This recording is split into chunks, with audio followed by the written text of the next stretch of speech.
Nagpagula na og guidelines ang Davao City LGU alang sa mga sementeryo sa syudad karong kalag-kalag. Samtang alang sa mga boat mo bisita sa ilang mga mipanaw na sa mga sementeryo sa syudad, alas 6 sa buntag hangtod alas 10 sa gabi ilang abli ang mga sementeryo karong kalag-kalag. Ani ang report ni Argil Relator. Pinaspasay na ang pagpanghinlo sa 76 years old nga caretaker nga si Lola Victoria sa gawas ni ining mausoleo sa Roman Catholic Cemetery sa Davao City. Sanglit gilauman ang pagbisita sa mga kabanay sa ilang minatay sa maong sementeryo atol sa kalagkalag sunod semana. Kay mo na pagdalik dagam ko kung gilimpyuhan gud.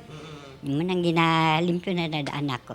Sumala sa management sa maong sementeryo, gilauman nila nga sugod karong Sabado, dunanay mga mobisita sa mga minatay sanglit weekend.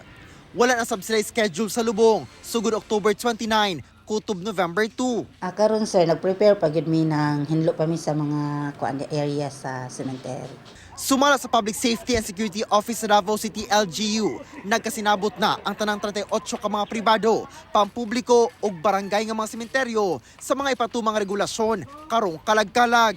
Kung sa milabayng tuig hangtod alas 8 lang sa gabi abli ang mga sementeryo, apan karong tuiga nasabutan matud pa sa mga tagdumala sa tanang sementeryo sa syudad. Sumala sa LGU Davao nga hangtod alas 10 na sa gabi abli ang sementeryo alang sa mga mobisita karong kalag-kalag. Gates will be open at 6 in the morning and will be closed at 10 in the evening with cut-off time for people who will be entering the cemeteries sa mga 9:30. 9:30. No? Lakip sa guidelines ang pagbawal sa pagsuot og jacket, pagdala og backpacks, kusog nga musika og karaoke, sugal, ilimnong makahubog og hait nga butang. Bawal sab ang pag-overnight o pagdala og alagang hayop.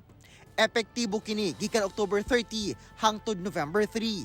Kauban si Melchor Awing sa kamera. Ako si Argil Relator para sa One Mindanao.